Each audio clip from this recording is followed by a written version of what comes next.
Hello, it's Dave Giles here for the next lesson of Cambridge International Education IGCSE Physics, Unit P4, Electricity and Magnetism. Today, we are looking at electromagnets in devices. So I want to describe how electromagnets are used in various different appliances and devices. So we're going to start by looking at a household circuit breaker. So you'll find these something like this you have a cupboard, more than likely in your house somewhere, where you'll have these stored, and these are to protect against overcurrent. Now, what I mean by overcurrent is if you see a surge in electrical current somewhere, which could be dangerous, could cause electrocution or perhaps a fire. These are designed to turn electricity off very quickly so that there's no damage done to the house and no fires, anything like that. And like I say, these are in a cupboard, more than likely in your house somewhere. Uh, and they're a little bit like a fuse. Now, we looked at fuses before earlier in the unit when we were talking about electrical safety. These are a bit like fuses, but they work a lot quicker and they're reusable. Once a fuse is used, you can't use it again. These are reusable. So this here is the typical inside of a circuit breaker. And this here shows roughly the direction of the current. And under normal conditions, current will flow in here, flow through there, and flow out here. There would actually be something connected around here somewhere, it wouldn't just flow out to the outside. So this is under normal conditions. However, in the event of too much current being produced suddenly, then the circuit is it's designed to open circuit and stop current flowing. So when the moving contact moves, the circuit will be broken. So this here can move. And oops, it will break. Go back here. It will break when there's too much current. And this coil of wire here, which we said the current goes through, will become magnetized. Well, it ought to be magnetized, but be magnetized enough that it pulls this up, breaking the circuit. So you can see now the circuit is broken. Now, if you fix it, so if you find out where there's too much current comes from or it was just a temporary problem, you can then flip this switch here, it'll close it, and it should work normally. If it breaks straight away, then this problem hasn't been fixed, but you're less likely to be have damaged equipment or be electrocuted. So here's another circuit breaker, and this one here is a little bit more digital. You set the overload current and you set it to 4 amps, so it's normally working at 3 amps. What if it reaches 4 amps, then it's designed so that this spring-loaded soft iron bolt is pulled out of here by the electromagnet. This here will then move up because it'll be also on a spring, and the circuit will be broken because current's coming in here, through there, through here, and through there. So it's designed to pull the spring-loaded bolt in when 4 amps flows through it. So you can see here, once the 4 amps is reached, it will pull it out. So once 4 amps flows through the circuit breaker, the electromagnet is energized enough to pull in the spring-loaded bolt. So what I want you to do now is have a go at the questions on the left. You can pause the video, and I'll put the answer on in a few seconds. Okay, so describe the purpose of a circuit breaker. In the event of too much current flowing, the circuit will be broken to protect from electrocution. So the next question, the diagram shows one type of circuit breaker, a normal current 15 amps is flown. Explain what happens when a current larger than 15 amps flows. The answer has been started for you.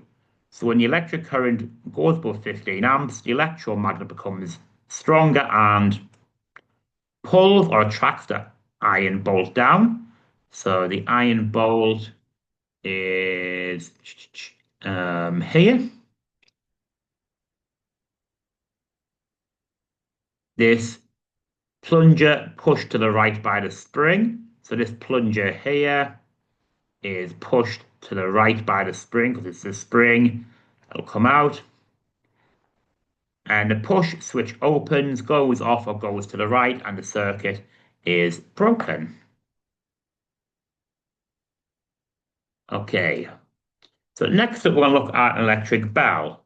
So this here is a typical electric bell.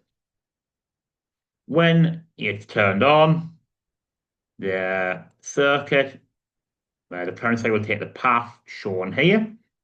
This will pull, the electromagnet will become energized, and it will pull this towards there, and it will strike the bell, creating a sound.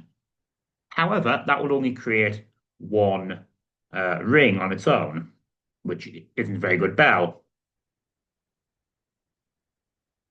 So now the circuit is broken, and this is, pardon me, this here is made from a springy material. It will then want to move back down because the circuit is broken. It's no longer attracted here. It'll move back down. Then the circuit will be energized again. It'll hit again, and so on and so on. So the circuit is no longer complete. So current can't flow, and the magnet is de-energized. This caused the spring to move the moving contact away. So it's the moving contact here. And you get this on, off, with the bell constantly being struck. And next thing you need to know about is a relay. So this here is a typical relay. One circuit switches on another circuit. So you typically have a low current circuit turning on a higher current circuit where you just wouldn't want to be directly touching the high current circuit. And this here is the symbol for a relay. So you can see here, you push this switch here, and it turns,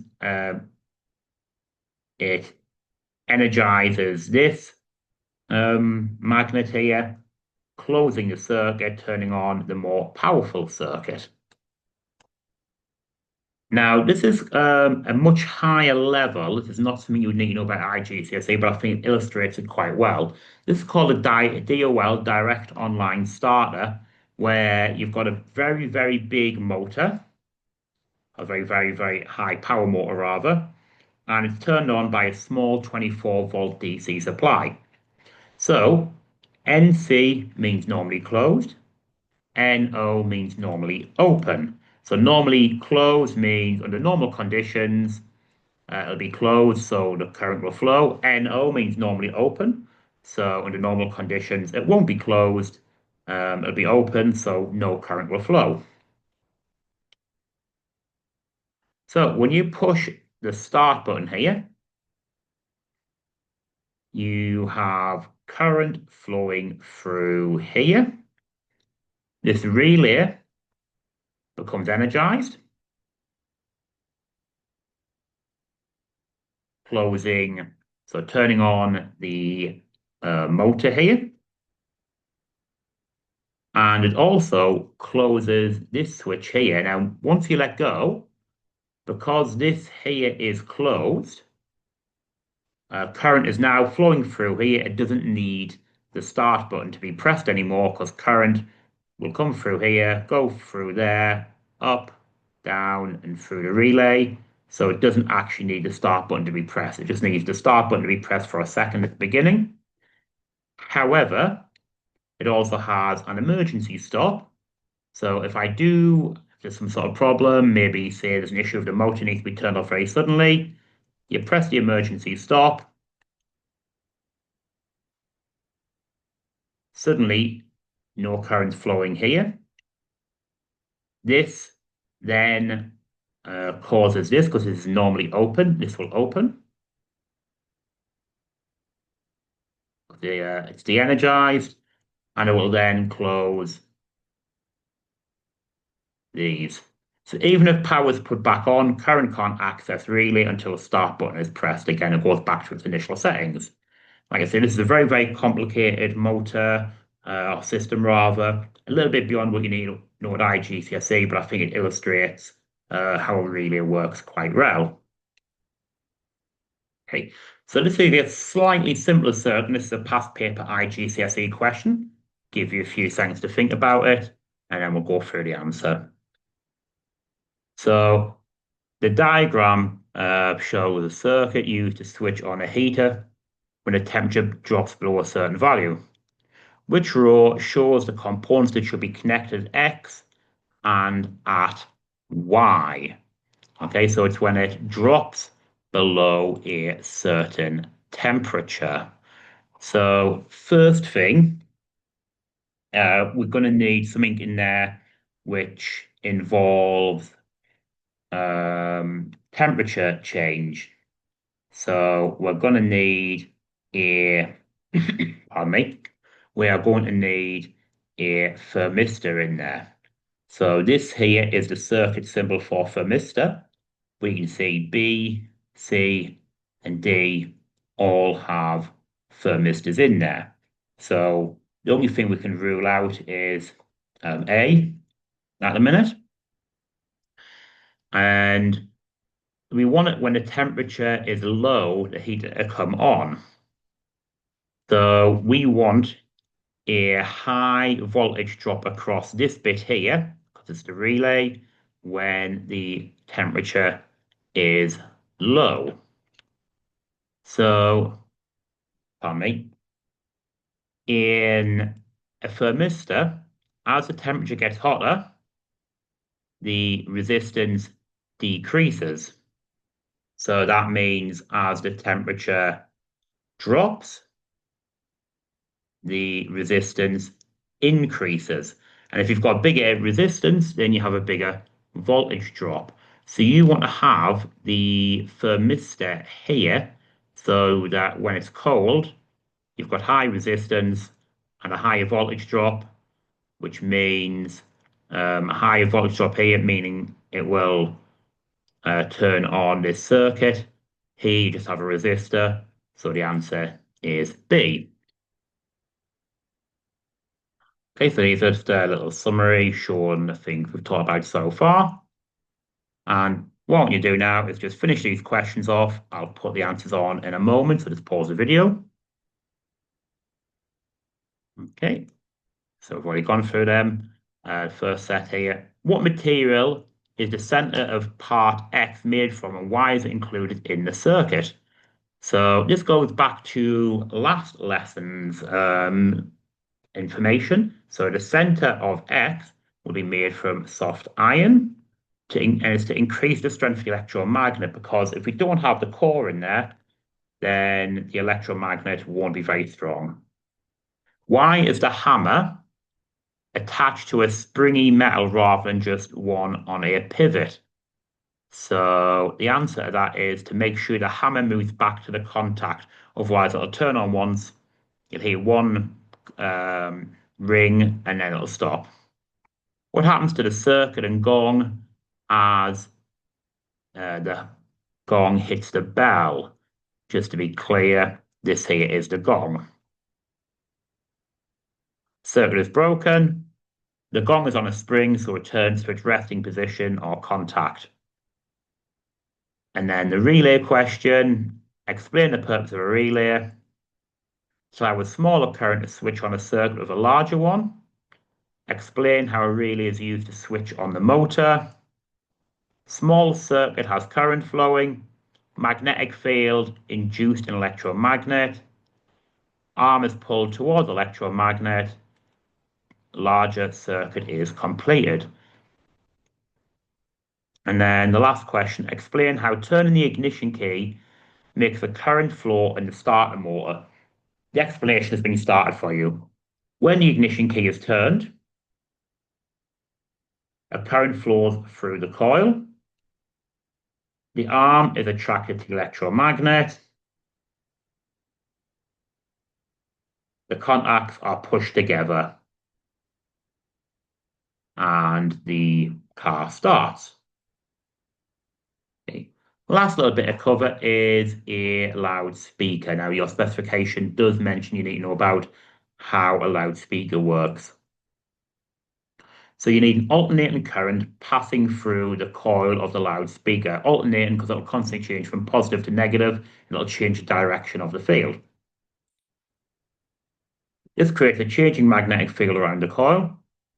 As the current is constantly changing direction, the direction of the magnetic field will constantly be changing too. The magnetic field produced around the coil interacts with the field from the permanent magnet. The interacting magnetic field will exert a force on the coil.